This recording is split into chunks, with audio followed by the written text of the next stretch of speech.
eu envie de s'occuper de l'entreprise de dératisation parce qu'il s'était découvert une passion pour l'agriculture.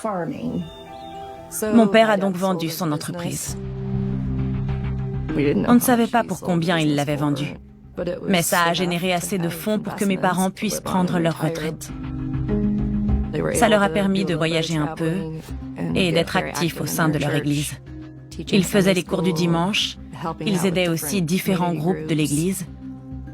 Quand mon frère et moi avons eu chacun nos propres enfants, nos parents ont su répondre présent. Ils nous aidaient dès que besoin. Ils étaient toujours là et ils répondaient à nos besoins. On a beaucoup de chance d'avoir de tels parents.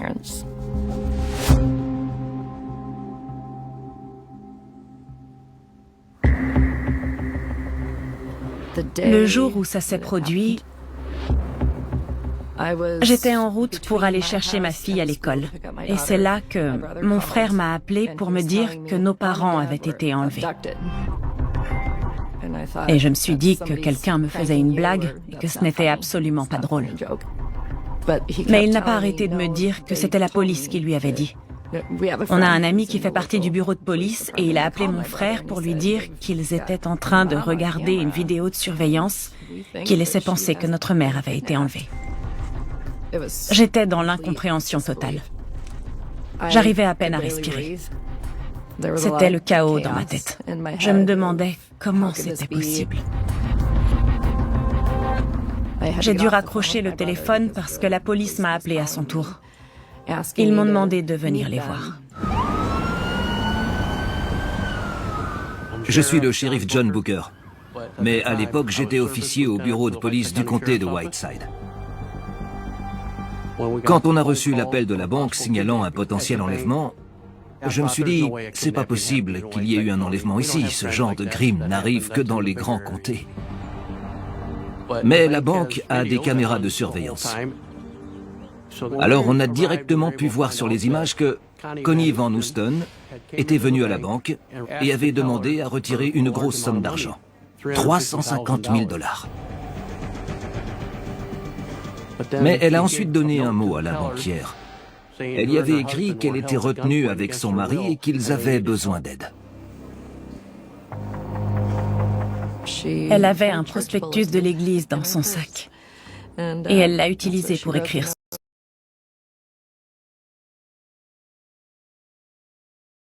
son mot. Je ne peux même pas imaginer être dans cette situation. Alors qu'elle a eu le courage d'écrire ce mot en sachant ce qui aurait pu lui arriver. Les employés ont tenté de convaincre Connie de rester dans la banque. Mais Connie leur a dit qu'elle avait peur que son mari soit tué si elle n'y retournait pas.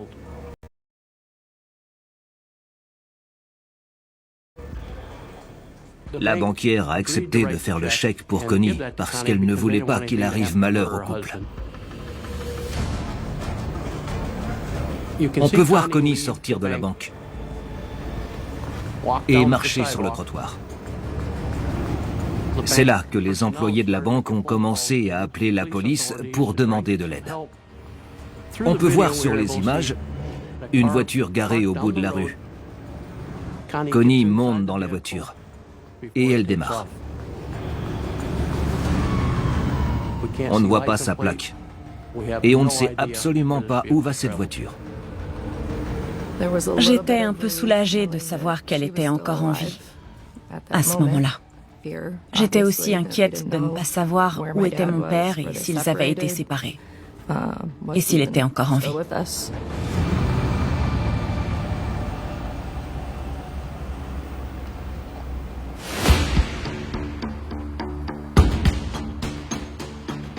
On vérifie toujours le domicile des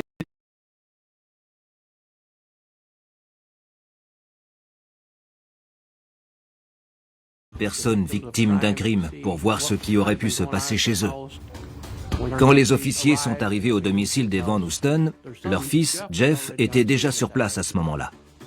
Il leur a dit qu'il était parti quelques jours et que cela faisait un moment qu'il n'avait pas parlé à ses parents. Les officiers ont alors fouillé la maison. Ils ont découvert une fenêtre dans la cave qui avait tout l'air d'avoir été cassée à partir de l'extérieur. Ils ont également trouvé des confettis qui viendraient d'un taser. Parce que lorsqu'on utilise un taser, des petits bouts de papier sont projetés. Et justement, il y en avait tout autour. En examinant la pièce, ils ont aussi remarqué quelques taches là où des gouttes de sang seraient tombées sur la moquette.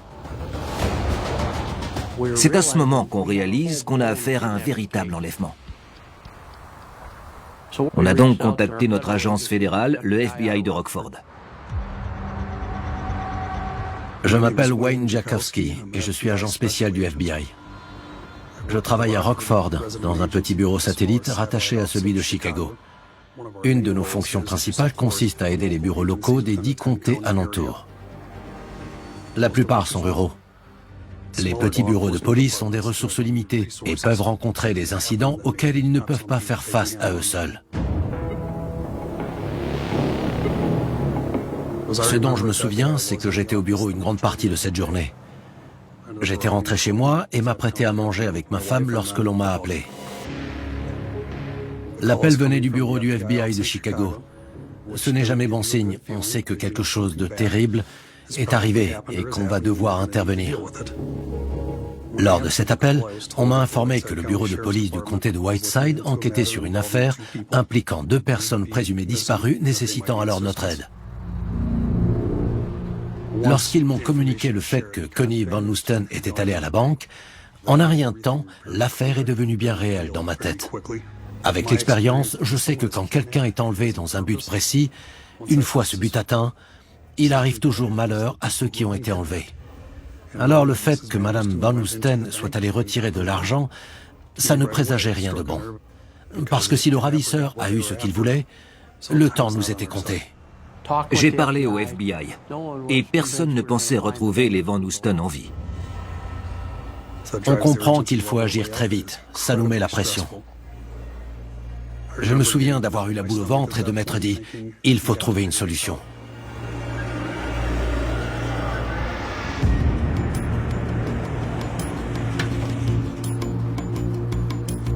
La police du comté de Whiteside ne compte pas beaucoup d'officiers. Alors, on a pris la décision d'amener autant d'agents que possible. Je m'appelle Andy Keren et je suis agent spécial du FBI. Tous les agents n'avaient pas ce métier en tête quand ils étaient enfants. Mais moi, j'ai été amené au FBI par Tom Clancy. Je lisais les romans de Tom Clancy et je voulais travailler au FBI ou à la CIA. Je voulais attraper des terroristes et des cambrioleurs.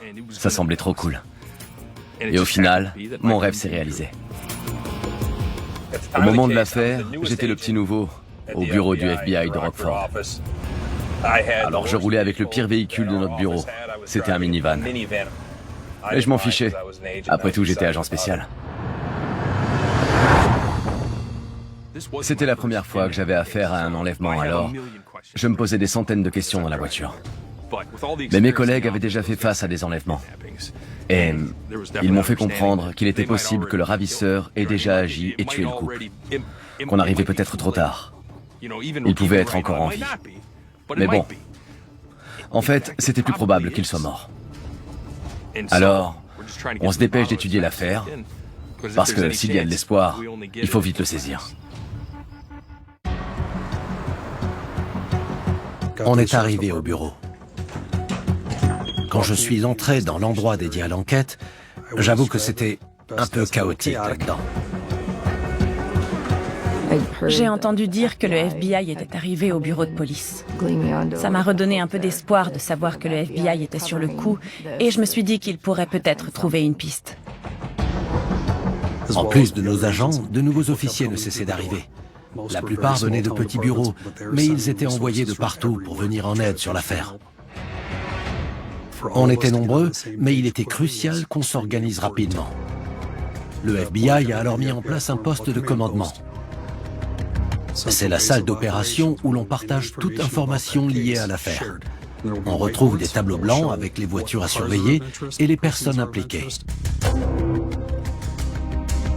Pour être honnête, au début de l'enquête, tout le monde est un suspect. On ne sait pas exactement à qui on a affaire. Peu de gens étaient susceptibles de savoir que les Van Noosten avaient autant d'argent. Il fallait donc interroger les gens importants, comme leurs enfants. Le FBI a expliqué qu'il allait falloir faire quelque chose de difficile, c'est-à-dire interroger la fille des Van Houston, Amy, et leur fils, Jeff. On devait leur poser des questions qu'ils n'allaient pas aimer.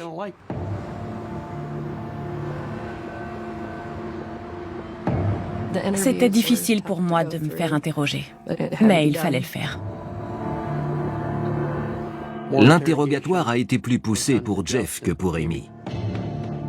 C'est parce qu'il est arrivé au domicile avant les officiers, après avoir été absent quelques jours.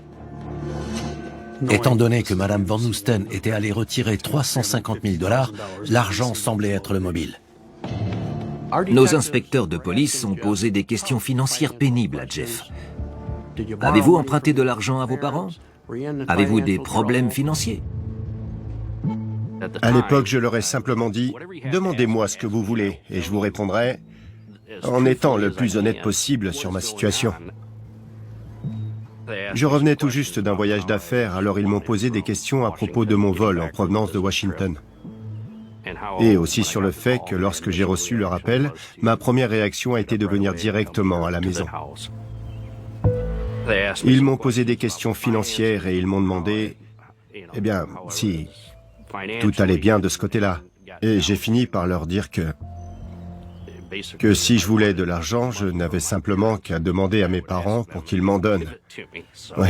Les inspecteurs qui ont interrogé Amy et Jeff ont conclu qu'ils n'étaient pas impliqués dans la disparition de leurs parents. Ils ont alors arrêté de nous interroger en tant que suspects. Rien que d'imaginer que je puisse faire une chose pareille à mes parents, eh bien, ça me donne la nausée. Mais il ne faut pas perdre de vue l'objectif. Après tout, c'est leur métier de poser ce genre de questions. Faut prendre sur soi et y répondre. Ça devient frustrant. On espère juste avoir une illumination et trouver des preuves irréfutables d'un suspect, mais ce n'est pas arrivé. C'est un processus sans fin. Quelle piste devrions-nous suivre ? Grâce aux caméras de surveillance à l'extérieur de la banque, on a pu identifier le véhicule dans lequel Madame Van Houston était montée. Il s'agissait d'une vieille Chevrolet Caprice des années 90. C'est une voiture plutôt rare. On n'en voit plus beaucoup comme celle-ci, surtout dans les petites villes. Mais lorsqu'on a entré la voiture dans notre système informatique, on ne l'a pas trouvée. Dans ce genre d'enquête où des gens sont en danger et portés disparus, le FBI peut mettre en place un numéro de dénonciation. Comme ça, toute personne qui pense avoir des informations utiles peut appeler le 1800 pour contacter le FBI au centre d'appel de Virginie-Occidentale. La vidéo a alors été diffusée par les médias. On a commencé à recevoir des informations au poste de commandement de personnes qui pensaient avoir vu une voiture similaire. À l'école, on nous dit « le FBI peut tout faire ». Ok, mais on ne le voit pas. Jusqu'à ce qu'un incident comme celui-ci se produise et que d'un coup, le FBI sorte le grand jeu. Et c'est là qu'on réalise que lorsqu'on lance la machine, on a la possibilité d'utiliser des ressources de tout le pays. On a mis en place un centre d'appel pour recueillir des informations et personne n'était là dans les bureaux pour répondre au téléphone. Genre, ils étaient dans une contrée magique ou je ne sais où, mais ils n'étaient pas présents avec nous. Et ils nous donnaient quand même des pistes qu'on pouvait suivre. La plupart des pistes, comme souvent, ne sont pas des pistes solides. Elles nous viennent de personnes qui veulent aider.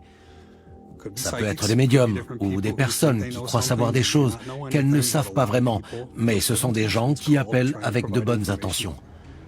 Qu'importe la nature des pistes reçues, des officiers sont déployés pour les suivre. Rester au poste de commandement, c'était pas mon truc. C'était comme rester les bras croisés. Jusqu'à ce qu'on reçoive cette piste. Quelqu'un disait avoir vu la voiture dans l'une des grandes villes de la région, Geneseo. J'ai enfin eu la chance de suivre une piste.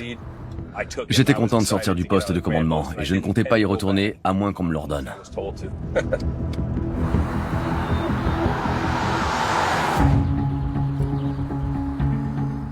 Geneseo était une petite ville du Midwest avec quelques stations essence et un supermarché.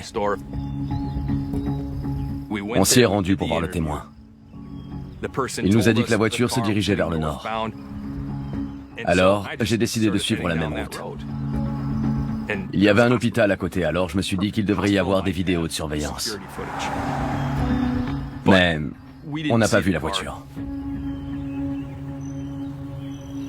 On était sous pression. Il nous fallait des résultats. On sait pertinemment que le temps nous est compté. Mais les agents du FBI n'abandonnent jamais, surtout dans une telle situation. Au début, on essaye d'assimiler un tas d'informations très rapidement. Mais un oubli est vite fait, alors il faut retourner au poste de commandement avec ses collègues et chercher ce qu'on aurait pu louper. On passe donc en revue ce qu'on sait et on étudie tous les détails de ces informations, y compris le passage de Madame Van Oosten à la banque. On décide d'examiner plus minutieusement ce qu'elle a fait dans la banque. Madame Van Oosten entre dans la banque. Elle va voir la banquière et lui demande 350 000 $. On se demande alors sous quelle forme elle a reçu l'argent. Est-ce que c'était un virement, un chèque, c'était quoi? Et on nous dit que c'était un chèque de banque. C'est là que ça fait tilt. On se demande directement à l'ordre de qui a été fait le chèque parce que quelqu'un allait devoir l'encaisser ou tout ça n'aurait servi à rien. On demande à la banque s'il est possible de voir une copie du chèque. Et quelqu'un finit par en faire une. On est tous contents, parce que le chèque a été fait à l'ordre d'une véritable entreprise, The Storage LLC. À ce moment-là, l'angoisse que je ressens se transforme en joie. On vient de trouver la première piste solide qu'on peut suivre dans cette enquête. On cherche donc les personnes liées à l'entreprise The Storage LLC pour fouiller leurs antécédents et chercher s'ils ont des biens à leur nom, comme des véhicules par exemple. On finit par trouver un vieux modèle de Chevrolet Caprice qui semble correspondre à la description de celle vue devant la banque. Elle était au nom d'une des personnes liées à The Storage LLC. Cette personne était Chad Skipper. C'était un tout nouveau nom sur lequel on a dû se pencher rapidement. Est-ce qu'on peut faire un lien entre les Van Oosten et lui? On a contacté la famille pour recueillir des informations sur Chad Skipper. Quand on grandit dans un village, on connaît tout le monde. Mais c'était pas possible, ça ne pouvait pas être lui. Jamais. Jamais. Je le connais depuis qu'on a commencé les cours du dimanche ensemble. À quoi, 5, 6, 7 ans peut-être? À l'école, il a toujours été dans la classe au-dessus de moi, de la primaire jusqu'au lycée. On n'avait pas le même groupe d'amis. Mais quand je le voyais, je lui disais bonjour et on discutait un peu. Il était le major de sa promo. Même si je ne veux pas l'admettre, je l'admirais en grandissant et je me disais, il a vraiment tout pour lui, il est intelligent et même brillant. Quand on voit quelqu'un comme lui, on se dit, voilà quelqu'un qui sait ce qu'il fait. Nos familles allaient à la même église et on avait le même groupe de paroisse. Il pouvait réciter des versets de la Bible comme personne au cours du dimanche. Je n'aurais jamais pensé qu'il s'agissait de quelqu'un de notre communauté. Et surtout pas quelqu'un de la même église. Jamais.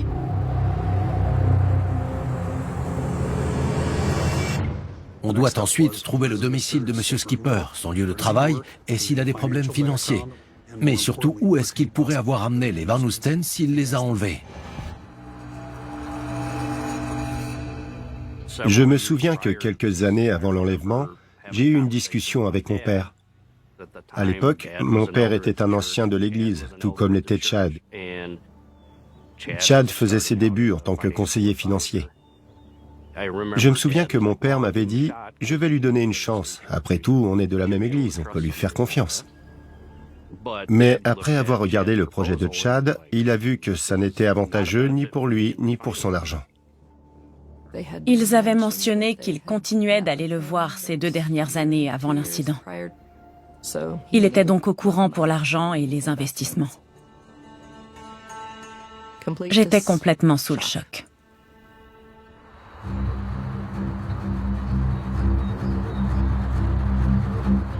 Alors qu'on continue d'enquêter sur M. Skipper, on conclut qu'il est très probablement au courant qu'ils ont de l'argent.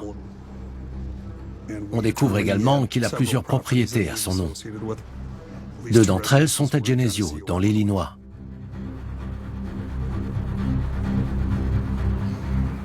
J'ai reçu un appel du poste de commandement qui disait « On pense savoir qui est le suspect. On se dirige vers une petite ville du nom de Geneseo. » Et je me suis dit « Parfait, on y est déjà. » On s'est rendu à l'une des propriétés auxquelles le suspect était lié. C'était une grande maison. Elle avait un garage pour au moins 4 voitures.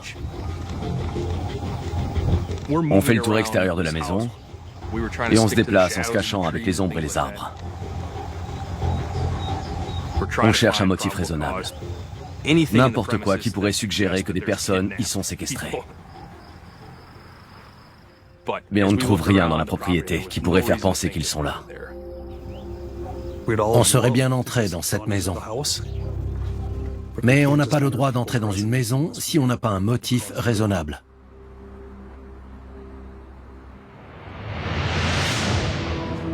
Après qu'on ait décrété ne pas pouvoir prouver la présence des victimes à cette adresse, il ne restait plus qu'à surveiller. On observe et on attend qu'il y ait un motif raisonnable de croire les victimes ici.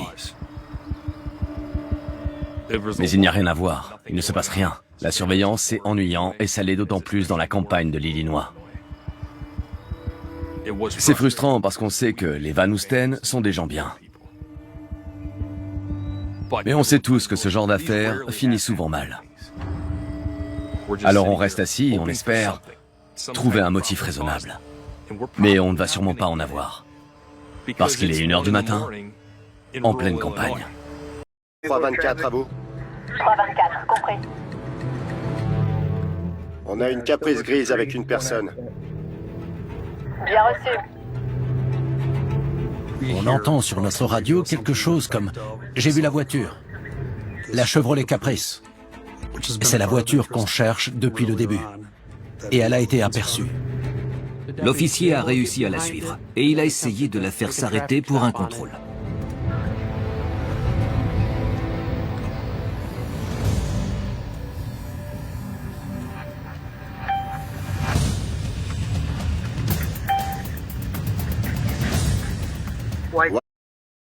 Mais elle accélère. On est sur la rue principale. Et tout d'un coup, ça fait tilt. C'est bien la voiture dans laquelle était Madame Van Oosten. C'est bien, c'est une bonne piste. On tourne à gauche sur Send. On se dit qu'ils suivent sûrement une bonne piste et que peut-être c'est Monsieur Skipper et qu'il a une raison de ne pas s'arrêter. Il se dirige vers Hillsdale. C'est une bonne piste et on a toutes les raisons de penser qu'elle va pouvoir nous amener directement au Van Oosten. On arrive à Port Byron. Message bien reçu. On tient la radio et on essaie d'encourager l'officier pour qu'il l'attrape. Vas-y. Whiteside, on approche de la rue 256 Nord. Tout se passe très vite. On attend chaque seconde de savoir ce qui va se passer ensuite. L'attente est à la fois palpitante, mais aussi très pénible. Whiteside, 331, on entre dans Port Byron. Bien reçu. On espère tous que la course-poursuite se finisse paisiblement et qu'ils décident de s'arrêter. Et qu'on puisse retrouver les Van Oosten sains et saufs à l'arrière du véhicule. Route 84 Nord, 11e rue. Suivez-la de près. Mais ça ne s'est pas passé comme ça. Il continue sur la même route.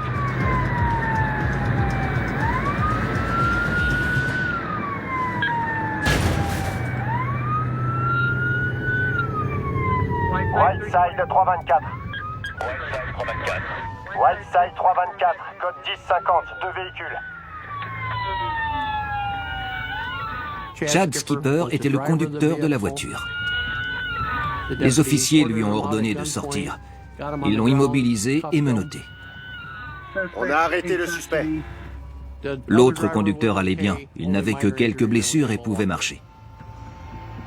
On trépigne d'impatience. On est à l'affût de toute nouvelle communication radio qui pourrait nous annoncer quoi que ce soit pour soulager nos inquiétudes. Est-ce qu'ils ont les victimes? Sont-elles en vie? Code 324, des blessés? Il était seul dans le véhicule.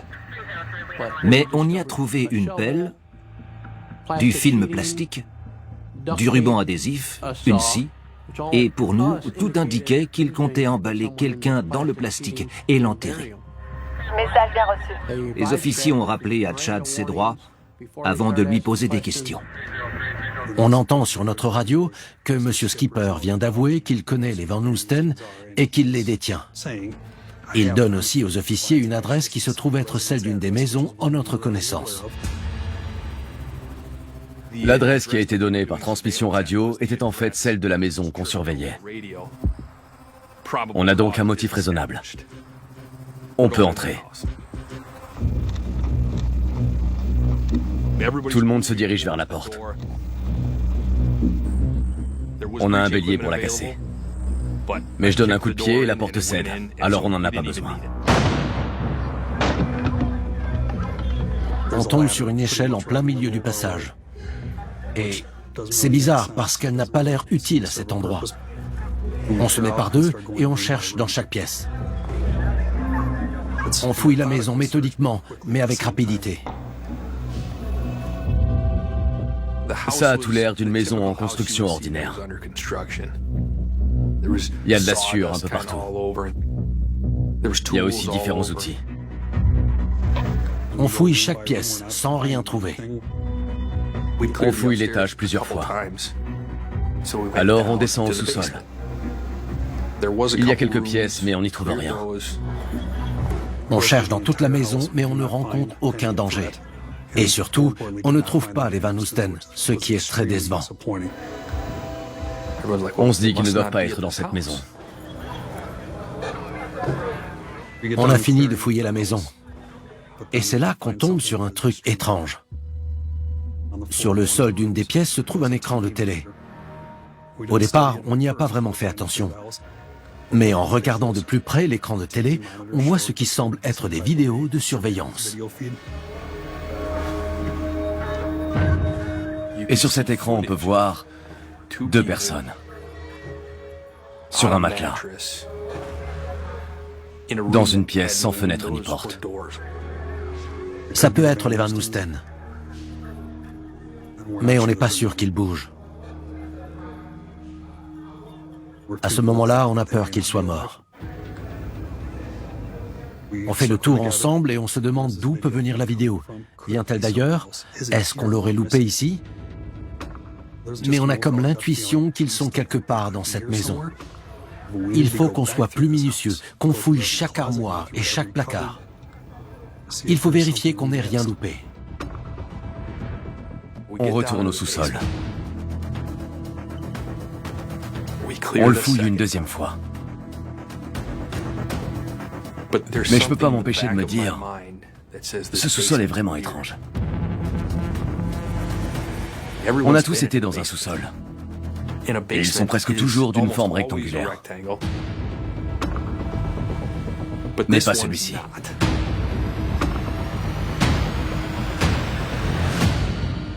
Il manquait un des coins du sous-sol. Il était inaccessible. J'ai touché ce mur, et il m'a paru avoir été poncé et peint un peu de temps avant. Alors, on s'est dit qu'il faudrait essayer de casser le mur pour voir ce qu'il cache. Et là, on entend « Wayne !» Ils ont trouvé un truc en haut. Ils ont ouvert un placard et ils ont remarqué un contreplaqué au sol. Je me suis dit qu'il fallait le soulever. Je l'ai tiré et j'ai regardé dessous.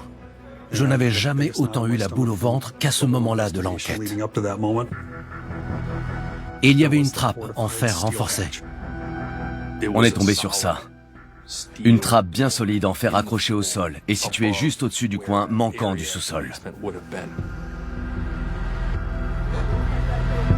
La trappe était cadenassée. C'était un bon gros cadenas. Un autre agent avait amené un kit d'effraction, dont un coupe-boulon.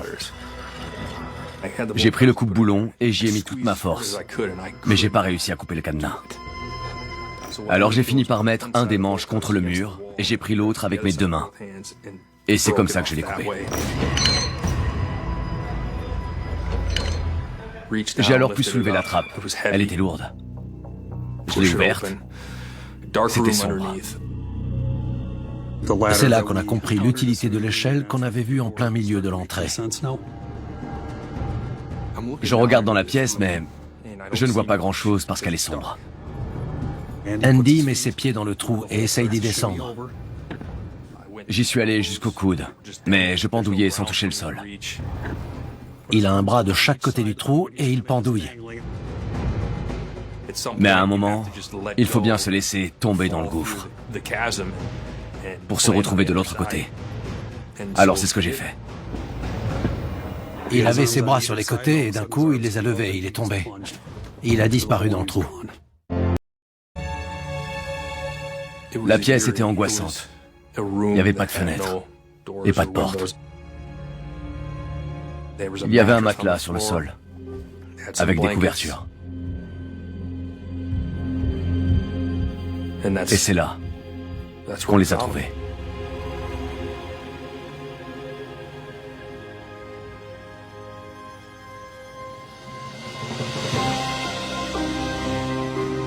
Quand Andy a sauté dans la pièce, il a fait un grand sourire. Et il leur a dit, ils sont sains et saufs. Larry et Connie allaient bien. Ils étaient très contents d'avoir été trouvés. Ils nous ont dit qu'ils étaient le FBI et qu'ils étaient là pour nous sauver, que c'était fini. Alors, ça a forcément été un grand soulagement. Mais sur le coup, on s'est aussi demandé si c'était réel et si on était vraiment en sécurité à présent. Je crois qu'on a gardé le sourire tout du long. Parce qu'ils étaient là. Ils étaient venus nous sauver. Connie m'a pris dans ses bras et Larry aussi. On pouvait les entendre à l'étage tout contents. On les a trouvés, ils sont là, ils vont bien. On a descendu l'échelle par le trou et les Van Oosten en sont sortis. Je pense que les voir émerger sains et saufs de leur donjon primitif représente la plus grande satisfaction de ma carrière. On ne pouvait pas y croire, mais c'était réel. Ce genre de choses n'arrive jamais, mais c'est arrivé. Alors, ouais.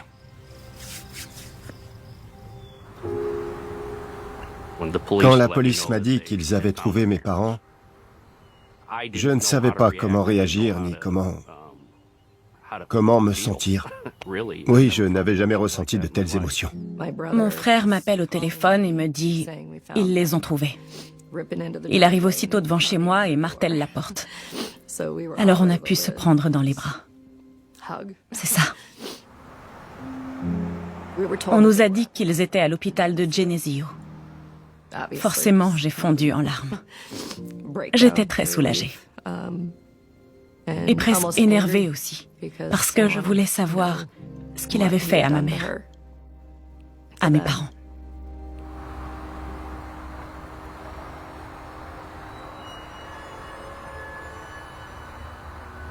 Vous y pensiez depuis longtemps? Oui. Je voulais le faire. Je l'ai fait. J'avais besoin d'argent, alors je ne me suis pas arrêté. C'était essentiellement un escroc et un arnaqueur. Il volait de l'argent à sa famille. Il n'avait pas assez d'argent pour les investissements qu'il était censé faire. C'est pourquoi il a décidé d'agir. Il s'est dit que Connie et Larry avaient beaucoup d'argent et qu'il pourrait l'utiliser pour résoudre ses problèmes.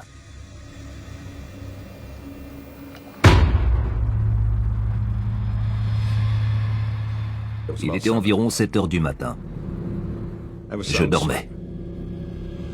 J'avais l'impression de rêver. J'ai ressenti une présence dans la pièce. Et c'est là que j'ai vu une personne debout à côté du lit. Elle était habillée tout en noir et avec un pistolet. J'ai enfin fini par réaliser que c'était la réalité et j'ai crié. La seconde d'après, il m'a tiré dessus avec son taser. La première chose que j'ai dite à ce moment a été « Mon Dieu, aide-nous, je t'en supplie ». Et la première chose que Chad m'a dite a été « Où est ton Dieu ?» Il m'a fait mettre des menottes à Larry, puis il m'a menotté. Il a mis du ruban adhésif sur nos yeux et notre bouche, puis il nous a dit de ne pas faire un bruit. Il nous a amenés jusqu'au garage, où il avait garé une vieille Chevrolet Caprice. Et il nous a mis dans le coffre. On est resté dans le coffre pendant à peu près une demi-heure.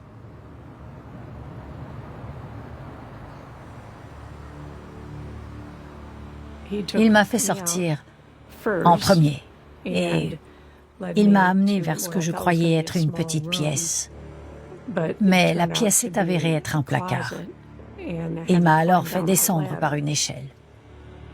Il nous a amenés dans une pièce totalement fermée, avec des murs en béton, alors ils étaient bien solides.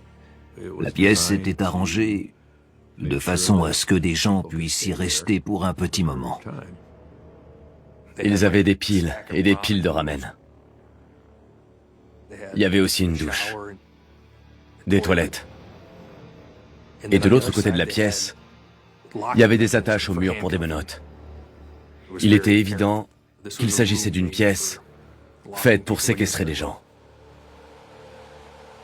Il a élaboré ce plan avec un but précis en tête, et il a longtemps réfléchi à comment le mettre à exécution.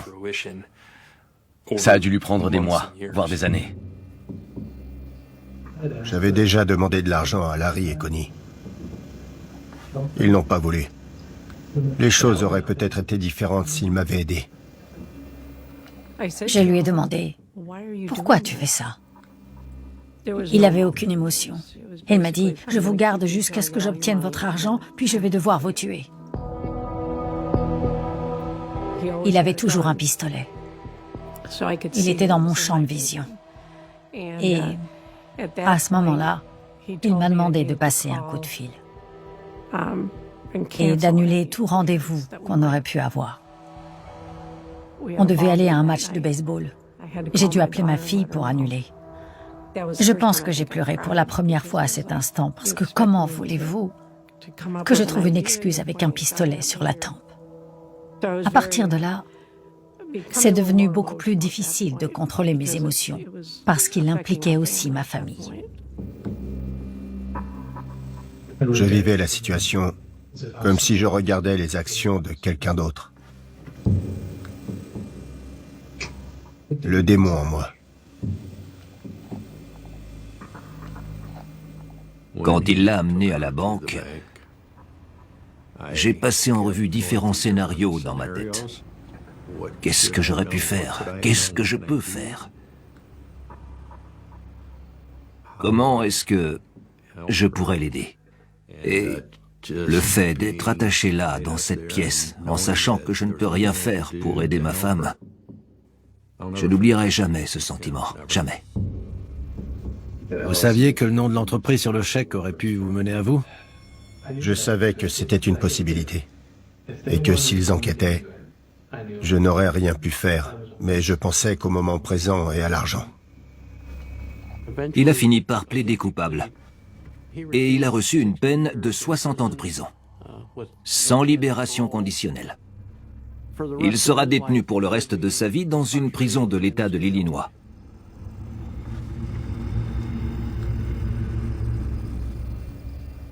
Il y a des enlèvements. Ce n'est pas aussi rare que les gens le croient. Et c'est arrivé à un couple comme les Van Osten, qui ont toujours été bienveillants. Ils ont été soumis à un tel niveau de cruauté. Je n'y avais jamais eu affaire avant et j'espère ne pas le revoir. Larry ne croit pas m'avoir protégé pendant l'incident. Mais il m'a protégé. Il est resté à mes côtés tout du long et il a fait tout ce qui était en son pouvoir pour me protéger. Il n'a jamais cessé de le faire. Elle n'avait pas à revenir. Elle aurait pu rester à la banque et appeler la police, mais elle ne l'a pas fait. Elle est revenue par sa propre volonté. Tout ça pour qu'il me trouve. Elle m'a sauvé. Je me suis dit qu'il fallait que je fasse quelque chose. C'était notre dernière chance. Je pense que c'est Dieu qui m'a poussé à écrire ce mot. Et elle a beau ne pas vouloir l'admettre. C'est peu dire, mais Connie est vraiment une héroïne. Je ne trouve même pas les mots pour exprimer à quel point je suis fière d'eux. Je ne pourrai jamais dire assez à quel point ils sont forts. J'aimerais devenir comme eux un jour.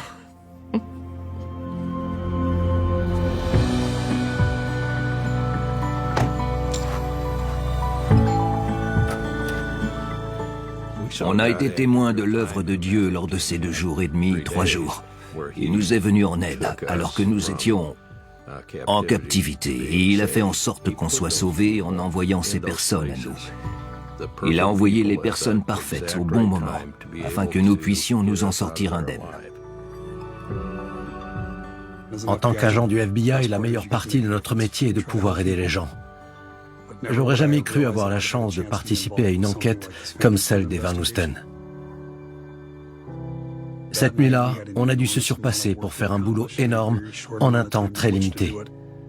Ça montre bien les facultés des forces de l'ordre en général, et que lorsqu'on collabore ensemble avec d'autres unités, on peut accomplir de grandes choses. J'en rigole maintenant en disant que j'ai commencé fort. Genre, c'est ce que ça fait le FBI? C'est vraiment ça notre métier? J'étais contente que ce soit vous. Vous avez vraiment été parfait. Oui. Vous tous. En tant que nouvel agent, ça m'a vraiment donné envie de continuer dans la carrière dans laquelle je me lançais. C'est ça le FBI. Un groupe de personnes incroyables qui, lorsque le devoir les appelle et qu'on a besoin d'eux, vont s'unir afin de faire le nécessaire pour le bien commun.